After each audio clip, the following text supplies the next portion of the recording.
कुछ कर गुजरने का और ऐसा रास्ता मिले, प्लेटफॉर्म मिले, तो मुझे ऐसा लगता है वो एक दिन ऐसा आता है कि वो आम इंसान नहीं, एक दिन वो खास इंसान बन जाता है। तो मैं भी अपने बारे में बताऊं क्योंकि आज दिल्ली परिवार थोड़ा नया है। मेरा सर हम तो मिलते रहते हैं, डायमंड वगैरह, ब्लू डायमंड वगैरह, पर आप जितना बड़ा पीछे परिवार बैठा है ये मेरे लिए नया है। तो थोड़ा मैं अपने बारे में बता दूं। पहली बात तो मैं कोई बिजनेसमैन नहीं हूँ, न मैं कोई ट्रेनर हूँ, न मैं कोई मोटिवेटर हूँ, न मैं कोई व्यापारी हूँ, मैं आप ही की तरह हूँ। बस फर्क इतना है, आज आप अभी आए हो एसोस के अंदर, आपने अभी स्टार्ट किया इस बिजनेस के अंदर, और मैं एसोस में 11 साल पहले आ गया था और मैंने 11.5 साल पहले बिजनेस स्टार्ट कर दिया था। बस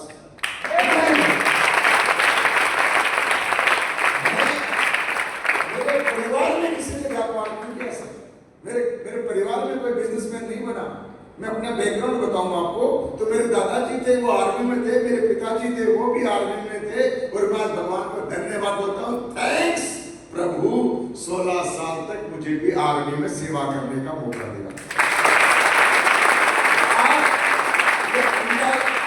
आप ये लगा सकते हो, आप समझ सकते हो कि मैं पूरा खानदानी नौकरी वाला था, दादाजी की नौकरी में, पिताजी की नौकरी में, खुद नौकरी वाला था, तो मैं आम परिवार से थी। ना घर में कोई लग्जरी कार थी, ना लग्जरी लाइफ थी, ना कोई नौकर चाकर थे, कुछ नहीं था। पर हाँ कि कभी कोई इंसान किसी को समझाता है तो शायद कभी किसी को समझ में आ जाता है, और कोई इंसान समझाता है कभी समझ में नहीं आता, वो अलग बात है। तो मेरी लाइफ के अंदर एक दिन ऐसा आया कि मुझे कुछ समझ में आ गया। उस टाइम ना एसटीपीएस थी, ना कोई बिजनेस की नॉलेज थी, ना कोई ज्ञान था, कुछ नहीं था। मैं आर्मी की नौकरी के दौरान मेरा सर, मैं नाभा पोस्टिंग था पंजाब के अंदर, पटियाला में नाभा वहां पोस्टिंग था। एक दिन मेरी लाइफ के अंदर एक इंसान आता है, नाभा उस टाइम 2009 की बात है, उस टाइम एसटीपीएस में थी नहीं, 2014 बनी कंपनी। तो मैं नौकरी में था, तो उस दिन एक इंसान मेरी लाइफ में आता है और कुछ ऐसी बातें बताता है तो मेरी बातें दिमाग में सेट हो जाती है, क्लिक कर जाती है, और मुझे ऐसा लगता है कि दलीप सिंह तू इस नौकरी के लिए बना ही नहीं, तो व्यापार के लिए बना है। एक छोटी सी बात किसी इंसान के द्वारा बताई गई, वो बातें क्या थी बता दूं? दो चार बता दूं आपको। वो इंसान ने मुझे बताया कि दलीप सिंह ऐसे, मतलब कॉमन बात चल रही थी, 5-10 लोग बैठे हुए थे, उन्होंने बताया कि नौकरी करने वाला इंसान कभी बड़ा नहीं बनता। अगर कोई इंसान बड़ा बनता है तो व्यापार करके बड़ा बनता है, बिजनेस करके बड़ा बनता है, बेच के बड़ा बनता है, सेल्स करके बड़ा बनता है। अगर नौकरी करके बड़ा इंसान कोई बनता तो अपने आप को देखो, अपने परिवार को देखो, कितनी पीढ़ियां नौकरियां हमारी कर रही है, कितने सालों से हम लोग नौकरियों में लगे हैं, आज तक लाइफ चेंज नहीं हुई, आज तक बदलाव नहीं हुआ। ये बात मेरे दिमाग को उसी टाइम टच कर गई, बात तो सही है। मैंने दादा को देखा, मैंने पिता को देखा, अपने आप को देखा, कहीं लाइफ में चेंज नहीं हुई। फिर उन्होंने दूसरा वर्ड बोला कि नौकरी करने वाला इंसान भूखा मरता नहीं, पर दुख इस बात का है पैसे वाला कभी बनता नहीं।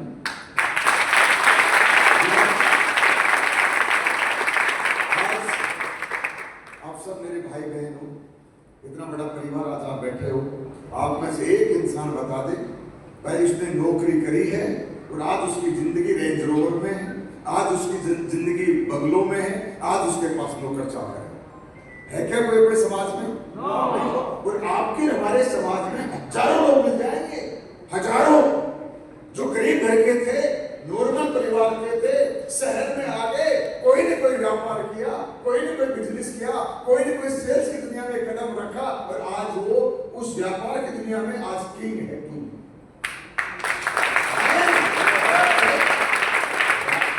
रास्ता कोई भी हो, ऐसा नहीं कह रहा ये रास्ता, वो प्रॉपर्टी के क्षेत्र में उतरे होंगे, वो प्लास्टिक के क्षेत्र में उतरे होंगे, वो उतरे कोई न कोई व्यापार की दुनिया, कोई न कोई बिजनेस की दुनिया, उन्होंने अपना नाम पहचान बना लिया है ना।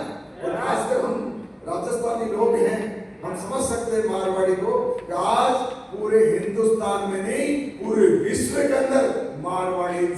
बिजनेस के नाम से जाना जाता है सर।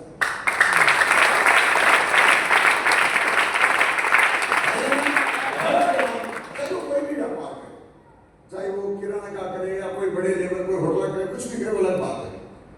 तो आज हमें ये समझना है दोस्तों, हम आम परिवार से हैं, मैं भी आप की तरह था, तो मुझे किसी ने समझाया कि बेटा नौकरी करके बड़ा नहीं बन सकता, व्यापार करके बड़ा बन सकता, मेरे दिमाग में क्लिक कर गई और मैंने डिसीजन लिया कि जितना जल्दी हो सके नौकरी से बाहर। अब दोस्तों मैं आर्मी वाला था, देश के साथ गद्दारी कर नहीं सकता, मेरी उस टाइम पे 12 साल हुई, आर्मी बोलती है 16 साल पूरी करो फिर जाओ अपने घर के लिए।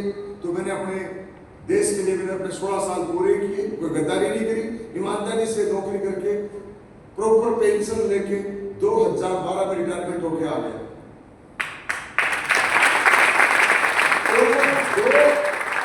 2009 की बात दिमाग में लेके आया कि मुझे व्यापारी बनना है, मुझे बेचने वाला बनना है। अब दोस्तों रिटायरमेंट हो गया तो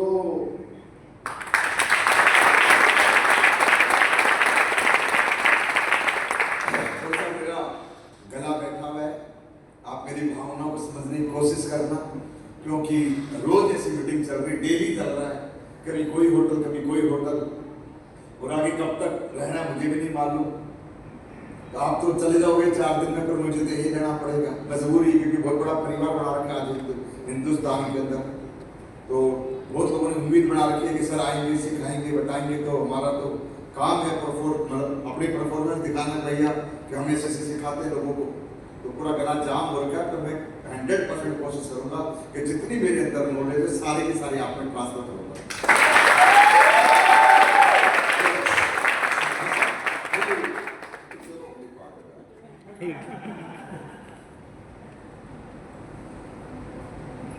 एक गिलास मैंने गर्म पानी मंगाया, बस आप ब्लैक कॉफी मंगाइए, मजबूरी है। सुनो, तो मेरा रिटायरमेंट हो गया 2012 में। आप पे कई लोग आर्मी वाले होंगे, यहाँ पे कोई है आर्मी वाला? कोई नहीं है? अरे वाह मेरे शेरों, किसी ने नौकरी नहीं करी, चलो कोई बात, मैंने करी है। तो मैं सुना तो है रिटायरमेंट 16 साल बाद होती है, तो रिटायरमेंट हुआ तो मेरा सर मुझे 15 लाख रुपए मिले, जो गवर्नमेंट से मिलते हैं, अमूमन हर आदमी को मिलते हैं रिटायरमेंट के टाइम पे, कोई बड़ी बात नहीं।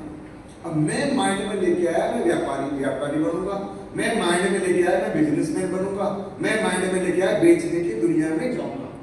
अब 15 लाख रुपए मेरे पास जोश में आ गया, रिटायरमेंट होकर व्यापारी बनेंगे, सब खुद बेचने की दुनिया में जाएंगे।